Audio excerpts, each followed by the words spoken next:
Welcome to this week's episode of Everyday Thin Places. I'm Rachel Gallagher, and I'm an interfaith hospice chaplain. And I'm Elizabeth Verasso, and I'm a birth doula.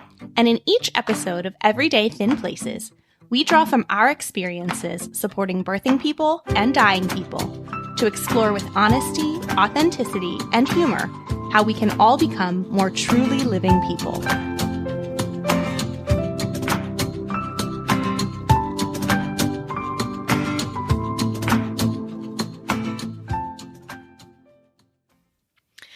We are back this week with part 2 of a really special interview that we got to do. So if you haven't listened to last week's episode yet, you might want to go back and listen to part 1 of our interview with Noah Hepler from Queer Eye. We just had so much to talk about with him. There was no way that we could manage cutting the conversation short as we were having it. And then once it was recorded, we didn't want to keep any of this great conversation from our listeners. So you heard us talk last week about Noah's experience with Thin Places and his job. But of course, we pretty quickly got into his experience with Queer Eye. So we will talk more in this episode about what it has been like for Noah and what it's been like for his church with the aftermath of Queer Eye in the pandemic. And I think you're really going to appreciate the wisdom, the perspective, and just the delight of hearing this conversation with Noah Hepler. And so God is the beginning of the relationship. God is the end of the relationship and the middle. And if we see God as somebody who is active and changing, and I think subversive is a great word for how God operates in the world, in a way that leads towards love and justice and peace and mercy. If those are the characteristics of God, I think that will change how we treat one another. If that's showing up in these little moments in our lives, what we might in this context call this queer eye moments. Queer eye in the sense of in those moments, we get that prophetic imagination, that prophetic vision of maybe how God is interacting in the world, and we hold on to that. That can change things for us and those around us because it becomes practices of love of God and love of neighbor. Mm-hmm. I think that's where real transformation is found. Yeah. The theology of Queer Eye. God's own Queer Eye, yeah. Somebody needs to write that book. I nominate Noah. I gotta finish my dissertation. I think that's so beautiful, and I want to just go back and watch your episode a third time because I'm just reflecting on how it all weaves together and how there was so much healing for you, how you were able to extend grace to yourself. I think of each of the Fab Five and kind of how they came about a deeper understanding of what it means to be the church. I loved the moment where you got to look at Bobby in the eyes and apologize for the ways that he's been hurt by the church. I think that's so needed and necessary. There has been so much hurt done in the name of Jesus, in the name of God, in the name of the church that has nothing to do with Jesus or God or the church. So yeah, there's just, your episode just goes so deep for everyone involved. So if we have any listeners who haven't seen it yet. I think that when we do the intro, we're going to just tell people to go watch the episode before you come listen to this episode, because we are going to spoil away. We're not holding back at all. That moment really was, I hope, for the church, a takeaway for it. Yeah. I don't remember if it was the transition into that. Maybe there was they do this transition title cards with quotes throughout the show, and I don't even know if I'd mentioned Brene Brown or not, but I love her work on vulnerability, healthy vulnerability as a strength. And they used her quote. And I was kind of blown away by that when I saw it for the first time, because for me, that really was, that kind of experience was what was central for me coming out of that. And it was clear that the team saw that too, and what quotes they picked, and especially that one from her.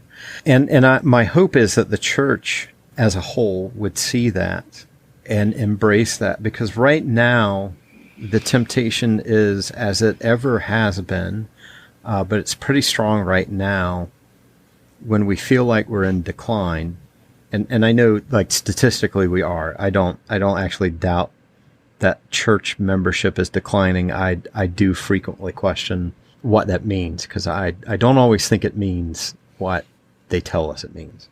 That could be a whole podcast in and of itself, so I won't go too far into that. But the temptation in the face of those kind of statistics is, we've got to get back to the position that we were in, which is somewhat mythical, of when we were at the center of everything.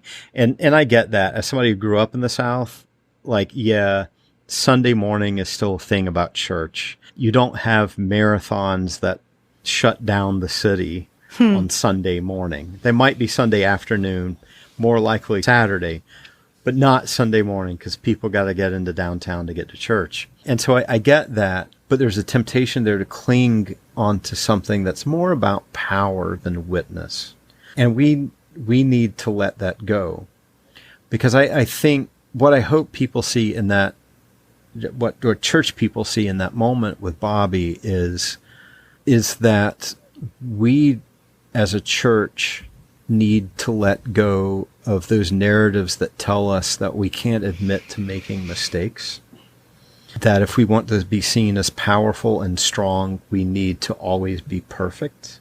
Especially for Lutherans, that's not our story at all in the pulpit. Why do we as an institution keep wanting to play that out? There was an interview that, which is a Philly Voice. I don't remember which. That they did on your episode, about your episode? I think it was Philly Voice. I remember. They interviewed Bobby also. Yes. We're definitely going to link that in our show notes. So there was that interview from here in Philly where they got a hold of Bobby, and they asked him about that scene. And I think he's right. I'm not really the person who needs to be making that apology. Queer pastors are not the ones who need to be apologizing for how the church has treated queer people. Yeah. And I think by extension, it's not black pastors who need to do the legwork for how the church has not shown up for race relations. They're not the ones who need to do the bulk of the work on exposing how the church was complicit in undergirding slavery, that we can admit that we did that. And the only way that we're really going to change is if we begin to admit there were and are times far too often when the church is complicit in harming people. Or the one that I think it's too easy to forget about. It is not female pastors who need to be doing the work about justifying their existence, and that's the kind of thing that I think we may have to engage in, and it's not going to be comfortable. And it certainly might look like a loss when compared to very specific narratives about power and strength and success that actually don't match our message to begin with. The opposite for Lutherans, the opposite of the theology of the cross is the theology of glory. And I think too often those are moments when we are trying to embrace that glory, which is really about ourselves and not about God. My experience after the show is that what people are responding to are those moments that were theology of the cross in that story. And in everybody else's stories, not just mine, but in all the seasons, what people are responding to are those theology of the cross moments, not the glorious moments. And I think there's a real lesson for the church as an institution to learn from that. And I hope it does. So might we say that vulnerability is a thin place?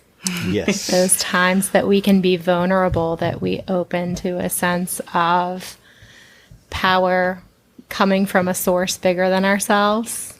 Right. Yeah. I think of a thin space as always a place that's risky.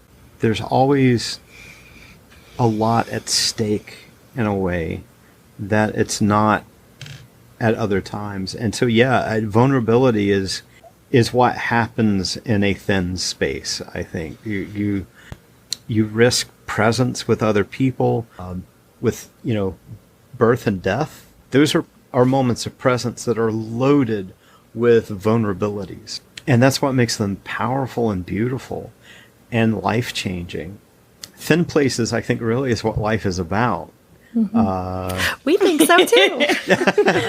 I would imagine.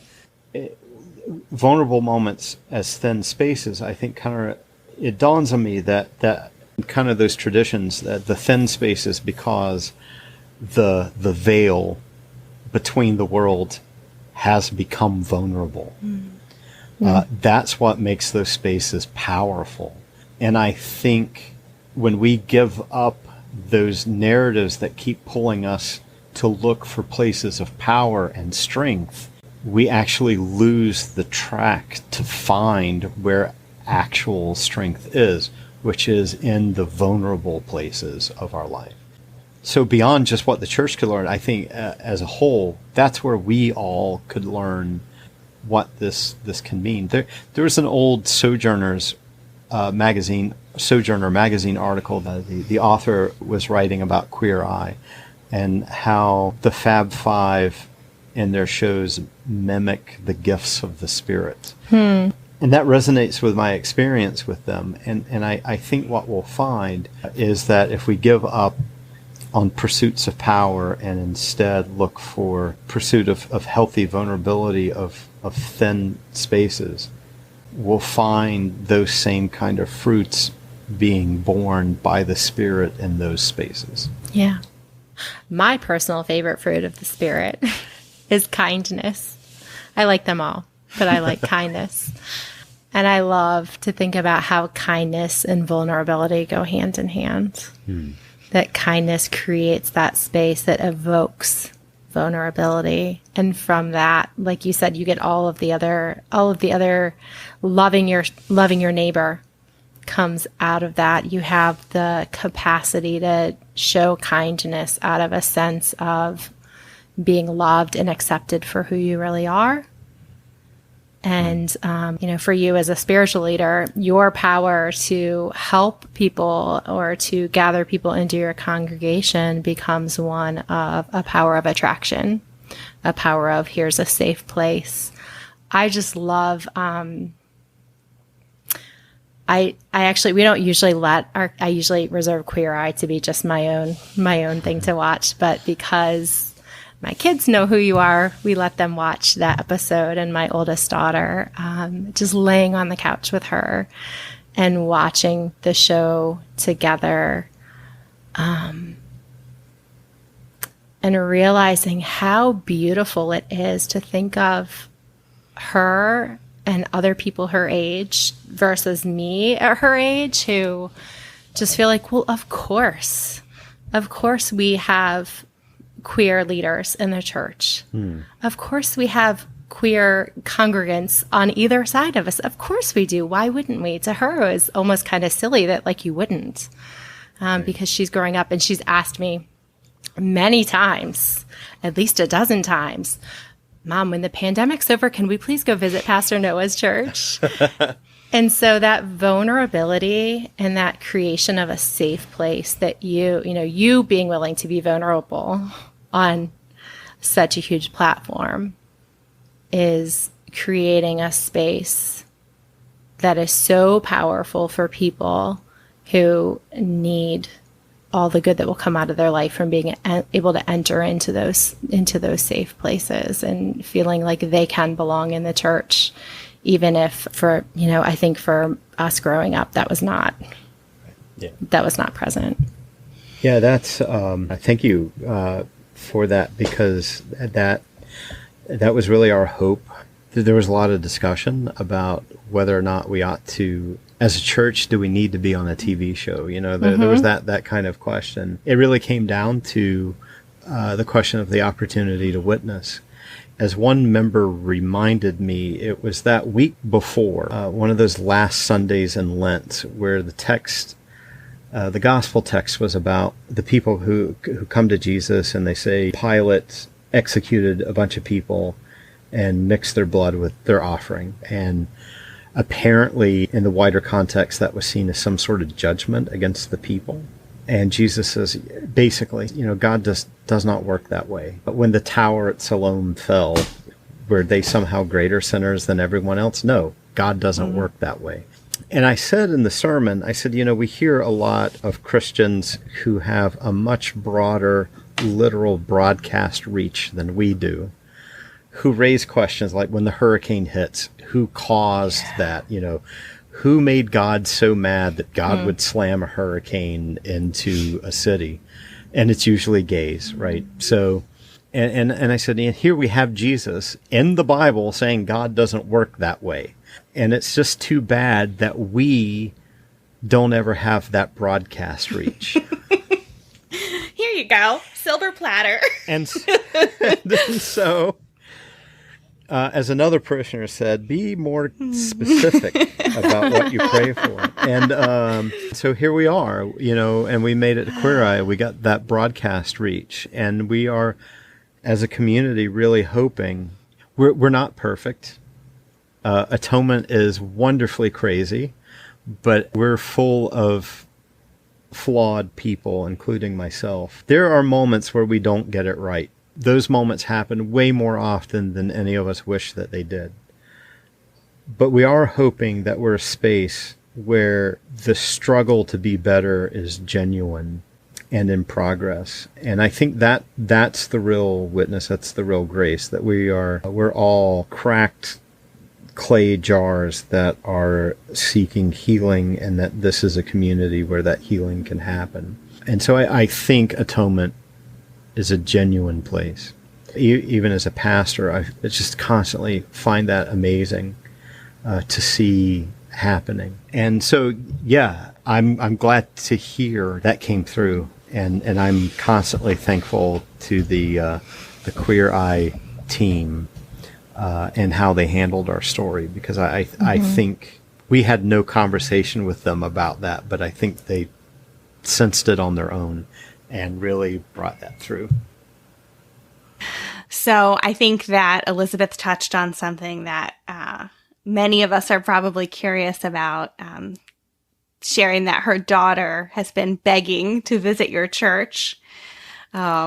I have to say, I live in the neighborhood of your church, and when I watched the episode, I got really excited about that fact. And I'm sure, the expectation was this is going to go out into the world, and then people are going to know about this church, and,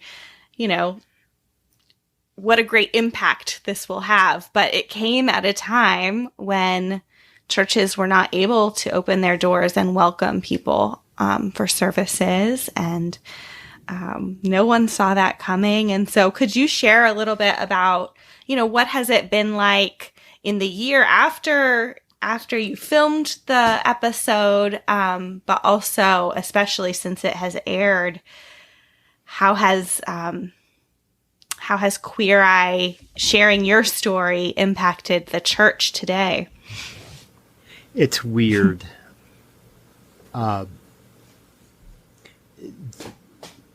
The way that COVID has changed the pace of our lives, this feels strange coming out of my mouth, but it's almost been helpful.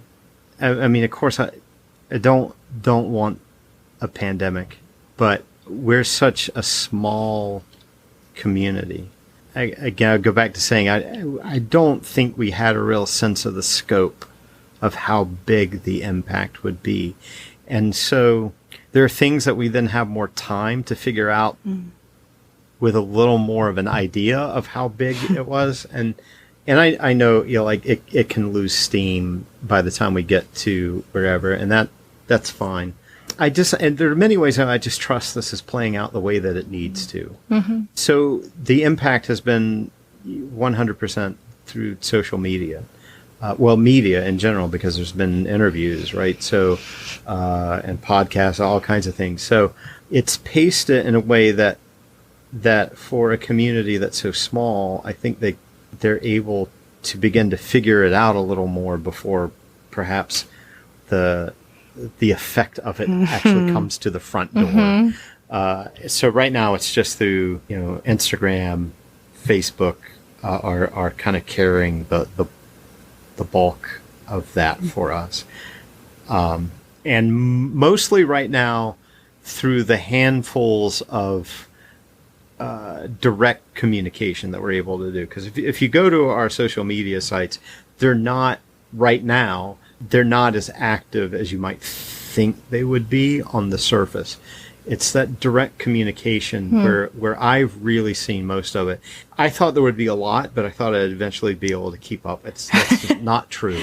I can't keep up with it. It seems like every time I answer one, I get 10 more. And they've all been positive. It's just the volume is difficult to respond to things, a little easier to get them read.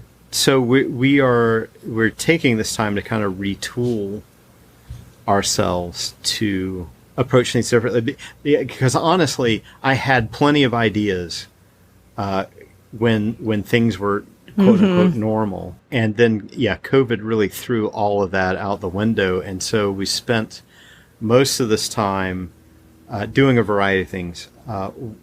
One is trying to figure out how to redo all of that. Actually, how to redo what our community was before Queer Eye was even a thing on our radar. Because that was the first thing I needed to figure out is how do we continue as a community? And that hasn't been perfect in and of itself. It's just quite a struggle, but a good one. In that it for us has raised questions about who are we and how do we do what we do. And then also kind of more behind the scenes, like the congregation itself, again, small, yet has been directly impacted by COVID. One of my housemates got sick from COVID, was hospitalized, so we spent a good 2 weeks in some pretty intense quarantine, and then members of the congregation have been sick, and some of them had died. So we have been having to deal internally with the effects of COVID, and that has, I think, rightfully diminished some of our larger response. And there's just other illnesses because everybody's stressed. I think a lot of us were stressed before COVID even became a thing. So now that's compounded. And so people are not necessarily with the coronavirus, but just with other stuff getting sick, because that's what stress does to people. And so we're still trying to get on our feet in some ways. However, we have gotten some work done on reimagining what does this Queer Eye experience look like for us. And we've got a couple of things in mind. We got to get the last few pieces put together. We did a test run with a Bible study online. We didn't advertise it, and the response to it was pretty big. We just did it as a test run, which we had to do it live. That was part of the test run. And to get the response that we did from something we didn't even advertise, let anybody know what was going on, I think for some of my members was kind of a big aha about actually how big is this, and also ideas about how we can move forward. We've got a couple of YouTube series up here right now, and we're hoping to get it out. Up here being in my head, which unless it gets out of my head, it never survives. I'm confident enough I can tease these a little bit for anyone who might be interested. So the house features prominently at the beginning of the show in not glamorous ways. It needs some help. And some of that had begun before COVID hit. COVID derailed a lot of that also. The one good thing that happened is the roof has been patched, and I no longer have a leak in my bedroom. Good. But some of the side effects of that leak are still there. The hole's still there, but it's been patched, so I don't have water. But we haven't been able to do the inside work yet. That is changing. That's coming up now. And so we want to do a series. I don't know if we're going to be able to call it this, but the name I've been kicking around is This Old Parish. Nice. Playing with This Old House. Where we'll look at, we'll kind of document the repair work that we're doing both on the church and in the parsonage, because there seemed to be some interest around that and what the rest of the story is going to be about that. I want to answer Karama's question of why does a pastor have a sword? Something that Atonement has not been good at, and I think this is a general Lutheran problem. We don't talk a whole lot about what we do, because I think it's born out of that emphasis on we want to talk about what God does, because it's what God does that gets us salvation, not just in the world to come, but the experience of salvation right now. And so we're really big about talking about what God does, so we don't talk about what we do. I want us to learn how to do that in good ways. And so we want to do a series that will cover the different ministries that are coming out of the congregation. 2 examples of those. One that you're familiar with, By My Side.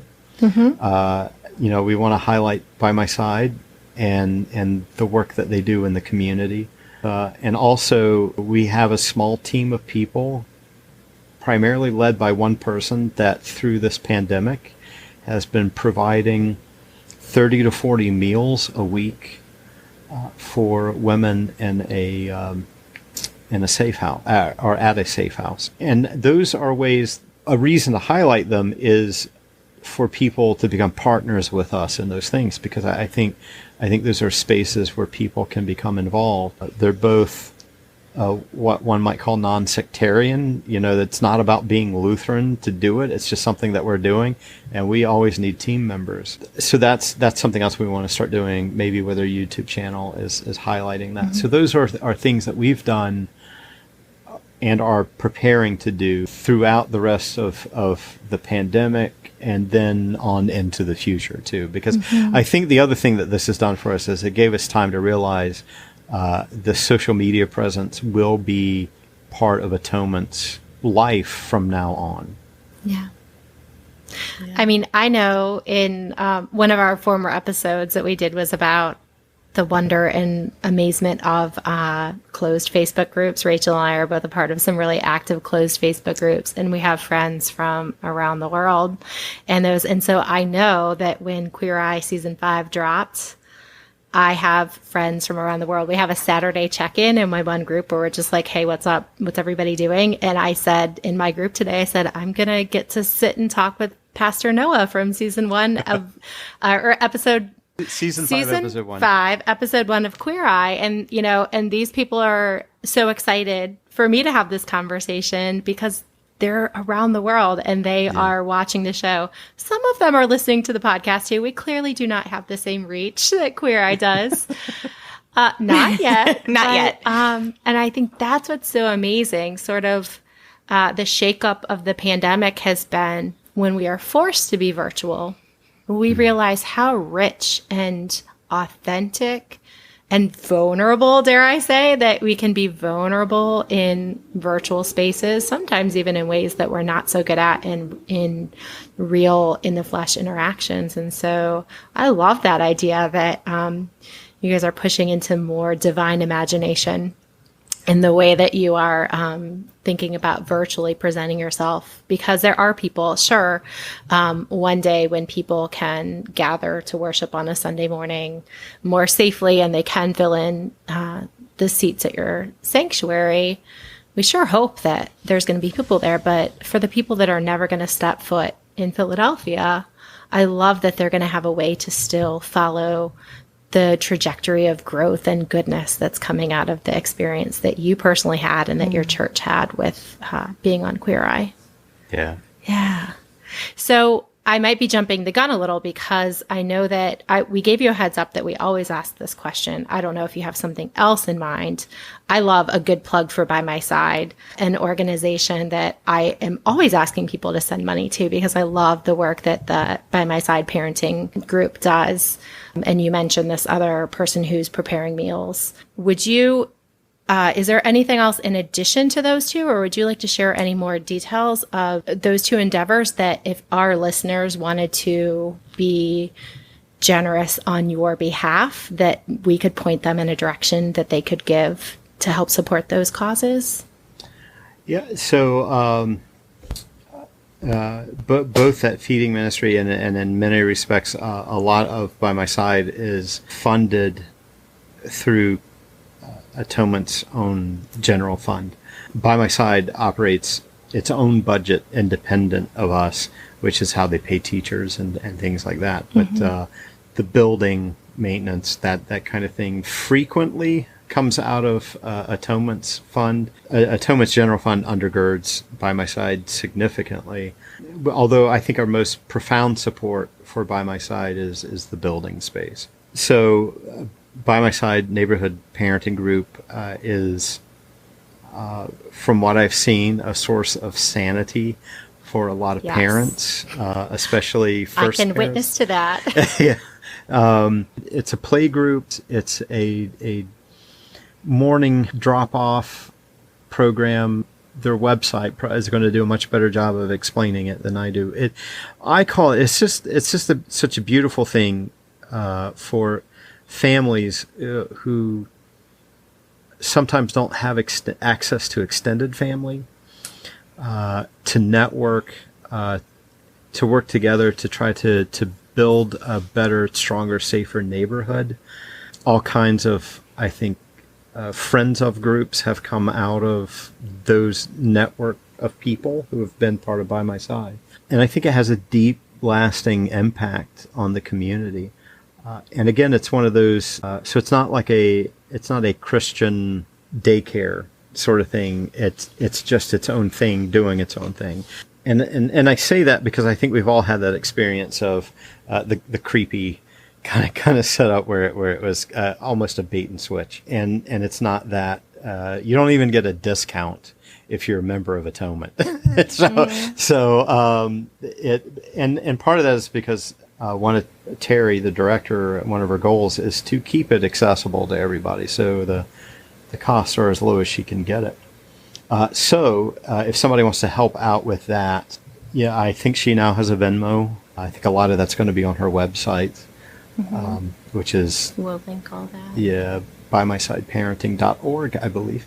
And then Atonement, all of those ministries also come out of our general fund, which is not huge. Atonement does what it does on about $60,000 a year, which is not a lot of money, considering that a chunk of that goes to paying utilities. So we're creative, and of course, the more financial partnership that we got with that, then the more that we'd be able to do. I'm not a good salesman for my son. Yeah, that's okay. We'll do it on our behalf. I mean, give money to By My Side. Absolutely. Send some money to Atonement Lutheran that you will be helping to feed women in a safe house. Right. So some of the nuts and bolts of By My Side is that, they have to buy food for all the pets, because if you're a city kid and you don't get to see, birds and guinea pigs and bunnies, that it's part of the playgroup space is that there's birds and there are turtles and there are bunnies. Funny story, the bunnies actually came, my husband rescued the bunnies in West Philly. They were stray West Philly bunnies that now live at By My Side, but they need to eat. And so so we would love for our listeners to be generous. And I don't know that you have at any point asked people to give as a result of this Queer Eye experience, but I sure hope that there's going to be people who are going to listen to our little podcast because it's going to be tagged with having you as a guest. And if you share it on your Instagram, then the give back of that will be that you get this chance to say, let's thank Noah for his vulnerability, for his time, for the gift of all of your life as it was presented on Queer Eye, all the ways that it gave us hope, gave us inspiration, that some of that can come back to just simply have people send some money to go in your budget to help you do more of the good neighboring work that you do. Yeah, that for me, it gets back to the YouTube projects. I mean, that's part of what we're hoping to show in those. And that will include, there are plenty of ways to partner with us. One of those, especially at a distance, would be through financial partnership. Food costs money, and they're creative about getting it, but, more food means more meals. And so, we want to tie that kind of giving to supporting these community, I call them community partnerships that Atonement has developed in a way of supporting other groups who are doing great work out there, and that's what we want to keep doing. Well, you're doing great work. Thank you. I feel so fortunate that I had this connection to By My Side, which gave me a connection to you, which gave us the opportunity to have you as a guest this day. I mean, we just feel fortunate that Queer Eye picked Philly. Yeah. Because it showed off our city in such an amazing way. It turned out that, I think we knew people on 5 of the episodes. Oh, wow. And so I just feel so proud of our city being shown off. And we are you can't walk around Philly without stumbling on a thin space, a thin place. You can't watch the season of Queer Eye or any season of Queer Eye without feeling that sense of being connected to something much bigger than yourself. And so we're just really grateful for you spending this time with us so that we could connect our listeners to all the magic of your experience being on the show. So thank you so much for your time today. Well, thank you for the opportunity. It's been amazing and a wonderful everyday thin place in itself. Thanks for joining us. Now it's our turn to hear from you. So would you do us a big favor and go into your podcast app and rate us? Even better, would you write us a glowing review?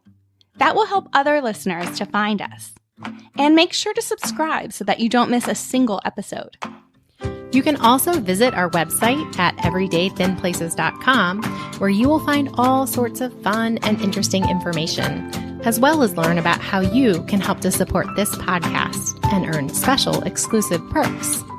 There you will also find links to follow us on social media, or else just pop directly over to Instagram or Facebook, where you will find us at Everyday Thin Places. Thanks so much for joining us today. Until next time, I'm Elizabeth. And I'm Rachel. Bye.